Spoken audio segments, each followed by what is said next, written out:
Grandpa's DIY gadgets have always saved us on fishing trips. Even on the most unproductive days, you could still come back with a catch.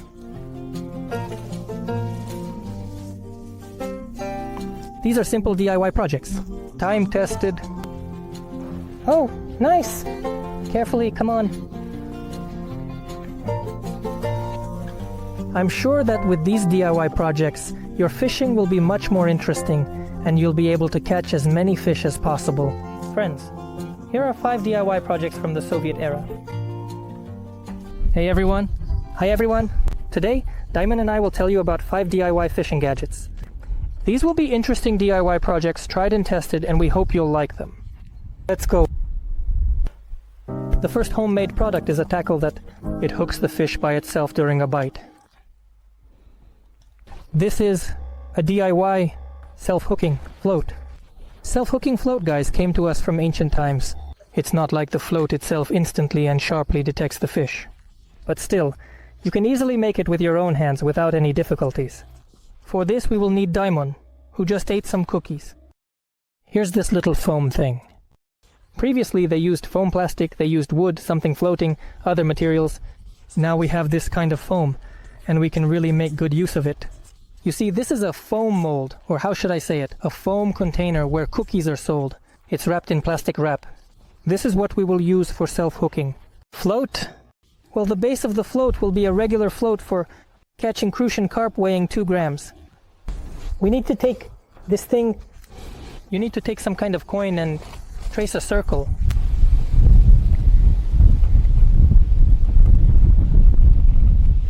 Now we need to cut out this circle.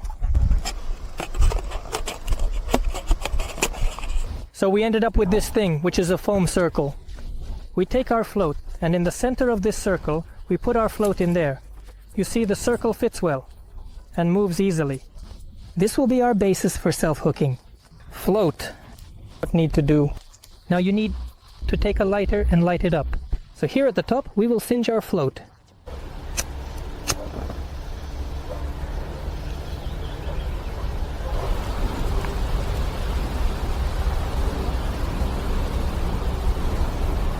We ended up with this little spot, and now our foam circle will just rest against it. Now I'll show you how to weight this float and what its function is. We will weight the float up to the top red antenna, so our little circle will float. It's like that. At the moment of the bite, when the fish pulls down, it won't feel the resistance of our circle. The circle will just float freely. Right here, when it makes a sharp pull, our float will go down, and circle will fit into upper part of float, into our little spot that we flattened, and thus create resistance at the top of the water. And the fish will simply hook itself, guys. So it will first pull, feeling nothing. Then it feels the resistance, and suddenly something stops it. It feels like you made a little hook set.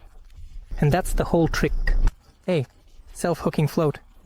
Now we'll show you how this float works. Cast it, Diamond. Slow. So, we have the antenna sticking out freely, and the circle is floating on top. You see, there are some small bites, and then we get some good ones. The float is pushing up, and we have a self-hooking action. The float has submerged, and immediately we have bites. Here, see? Both. And look, we see a fish. Who is it, Diamond? A little perch has taken the bait. Well, this is the principle on which a self-hooking float works. For the next DIY, we will need a spinning reel, such as a standard model. Unfortunately, my coils are worn out, so we need to choose a new one. Now I'm going to switch to the e-catalog with you, and we'll choose a reel for me. Let's go to the Tourism and Fishing section and open the Reels tab. And in the Reels tab, we do an advanced search and select the manufacturer. Well, here are the cheapest reels. Price, quality, a spinning reel. And we need to choose the size. Spools, the size of the spool. I think the spool size should be around 4,000 or 5,000. Here. So, we're looking at the Salmo Bait Feeder 6 reel. Right away, they recommend the e-catalog based on popularity. A popular reel. So, the price is 1020 hryvnia, 866. The price varies by website. Let's compare this Katuka with some other one now. One might say, cheaper? Yes, to understand the difference, and decide. So Salmo Elite bait feeder a bit expensive. Here, for example, is the Salmo Sniper bait feeder 4. So, what do we have here? 654, 556. The prices also vary across stores. Let's compare these two reels with each other and see what the difference is in the number of bearings, in the bait runner, the materials of the spool, and the weight. 30 grams isn't that important, but still, I think that for crucian, carp, but it needs to have a bait runner. The reel will be more interesting, and the price is lower, so I think I'll stick with this reel. Salmo Sniper Bait Feeder 4. I'll get this one, and it will be a great option. I think for small fish. What do you think, friends? I always use the e-catalog to choose fishing gear and other products. So, if you're interested, the link to the e-catalog will be in the description below this video. Come in, take a look. This homemade rig is called a float fishing tackle, and it's made based on the principle of a large cork. But I saw it last year when Diamond and I were filming a video about spinning. I saw an old man who was fishing with a float using this kind of tackle. I said, "But you have a lid, it's metal. Doesn't that get in the way of fishing?" He said, "No, look." And he really, friends, cast the float. And he had a lid at the bottom. The float was purely a signal, adjusted, and it was at the top. And when it pulled, since it was sliding, you could really see the bite, the tip was bending. He caught a big bream like this. Well, that's absolutely true. And now we're going to tell you and show you how we're going to do it. First of all, we need to take a drill. I have this drill for boilies, and make a small hole on the side. Like this. We're making the second hole on the opposite side.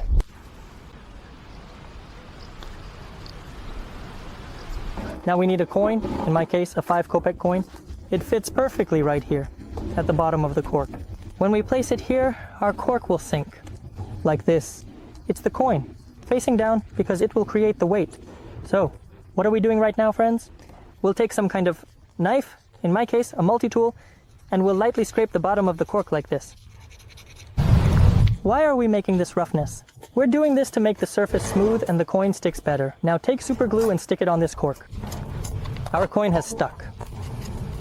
Our task now is to take super glue and stick it right here on this cork, little coin. For those who don't know, super glue works great on metal, plastic, and even metal to metal. I've tried it. Everything will be fine in our case. We just apply the super glue here, nice and thick. Now we take the coin, press it on top, hold it and wait for a few minutes while it sets well. As you can see, our coin has stuck really well, and I've already put together a small tackle. This is a simple tackle, a hook, about 5 centimeters. We stepped back, and there's some kind of pellet. We push the back end of our leader in here and slide it through from the other side into the hole, just like that. We ultimately ended up with this tackle and a free leader. As you can see, the cork is constantly turning down, and we will be the hook. Now I'll show you how this works by stuffing it into our cork. In practice, we take a little bit of porridge, our bait, some aromatic stuff, such good guys, and we stuff our cork. Stuff it into the cork. So the hook is already with our bait, which will be a maggot head here. It doesn't matter. We just take it and put it in like this, like this. When the fish swims by, it starts to eat all this bait. Just takes it and sucks in our hook. I'll show you everything in detail. Thick line, thick hook. But if you do everything carefully here, trust me, you'll catch fish with every cast. It's precisely with the cork tackle because there's a lot of bait in one spot. And the fish just starts taking it with such a small, light tackle. You can fish with a cork. Friends, on a float rod. Not for long distance casting, not for a bottom rig. It's exactly with this tackle. Someone's there, it's a good one. Oh, Diamond, definitely get ready to catch it. The drag is working. Oh!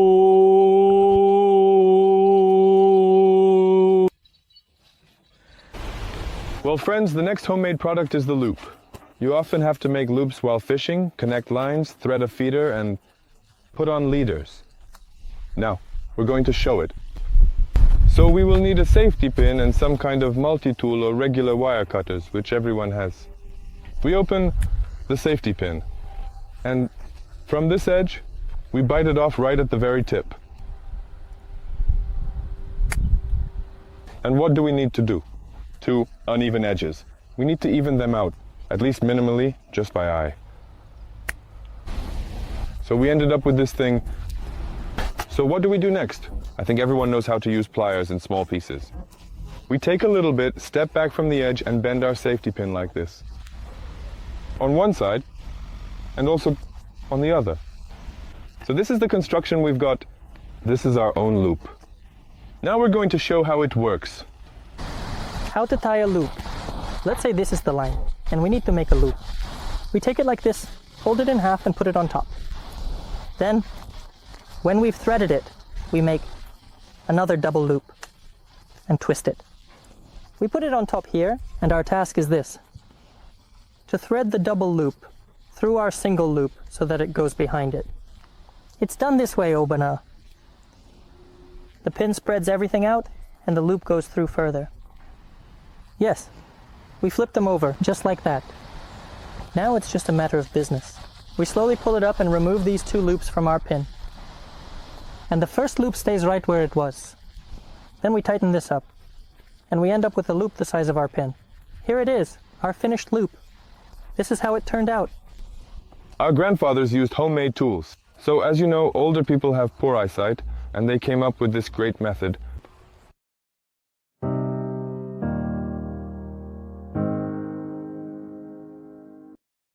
Friends, we all fish with bottom rods and throw lines. And often we need to make a weight. If you buy a heavy lead weight, it will be quite expensive. It's easier to do it yourself. You can absolutely make it in any shape and variety of different size you need. For example, I use cylindrical weights. They have a hole inside, which makes them slide easily and can be made by hand. It's quite simple. If before I made them in sand forms made poured this. So today I want to tell you another way to make this weight is by using a 2-part wooden mold. So watch and, so to speak, make the weights yourself. What do we need for this? 2 pieces of wood. It doesn't matter, guys, just 2 scraps. The main thing is that the top edge is even. We stack them together. This way we get a flat edge, so it's even and smooth in height. Right here. And now we need to carefully screw these 2 pieces of wood together using a screwdriver. Self-cap screw.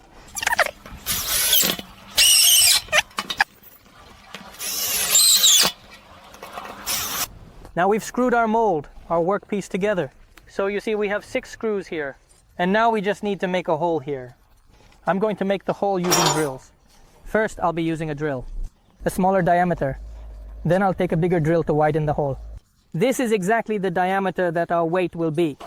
Of course, it would be ideal to drill this hole using a drill press, but not everyone has one. It exists, so we'll be drilling with a regular drill. The main thing is to mark everything clearly. Hold the drill straight, and you'll be fine.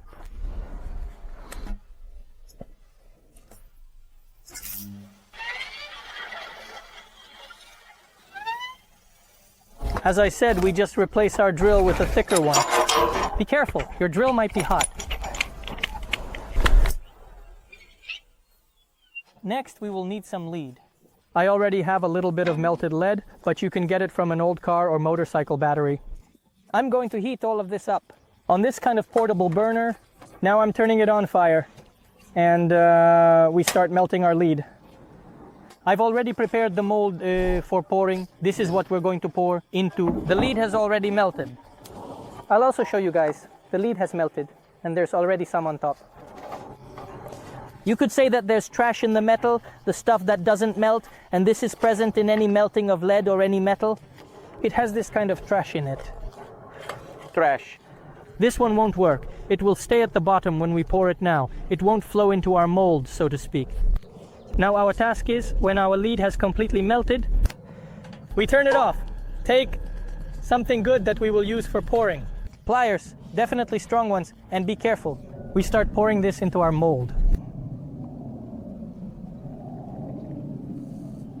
We poured once, now let's take it and pour the second mold.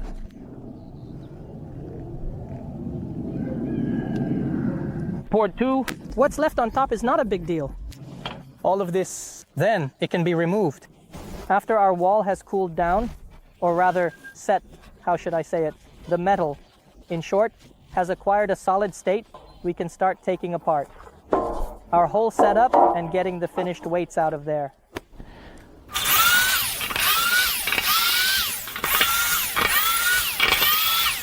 Distributing it at first seemed not so easy. So we use a screwdriver and, so to speak, straighten our boards. We straighten it out, we open it up. And here we see we have two weights. We ended up with these, which we can process a bit with something, and we'll have two like this. Here are the cylinders. Overall, the molds turned out pretty good for a quick job. So to speak, overall, I want to tell you that this mold has the shape it needs. Cylindrical, but it requires a lot of manual finishing. So they need to be smoothed on the sides and on top. It's clear that we need to cut it. In general, you can do them in just a few minutes. I think we need to bring it to this kind of state. Make a little cylinder out of them and drill a hole. And this will be the weight for the bottom fishing rod that I use for catching fish in my videos. As you saw, this design is quite simple, but there are some nuances. This mold needs to be made very well and lubricate it with something. So I would still choose the first option out of the two, the one I talked about last time, with molds in the sand with paper. They're very simple and they turn out well. In my opinion, it's more even. However, if you're going to make weights for yourself many times and you need a reusable mold, then it's better to use this wooden mold and prepare it well. And you can pour these weights very often. Well, friends, here it is. We have a small collection of DIY projects. If you liked everything, give us a thumbs up. We think it will definitely come in handy. What did you like the most? I like the cork the most. What cork? The tackle, the cork. And I like the self-hooking float. The float is also pretty good, by the way. Maybe if you really want it, just ask in the comments. We're going to try going fishing, catching both types, right? So guys, please ask in the comments, let us know what you want us to fish for, either with a float or with a cork or both. We can make a video like that too. Yes, be inventive. Be inventive, so to speak. Make DIY projects and catch fish with them. We drove the fish with us to the fishing spot. Good luck, everyone, friend.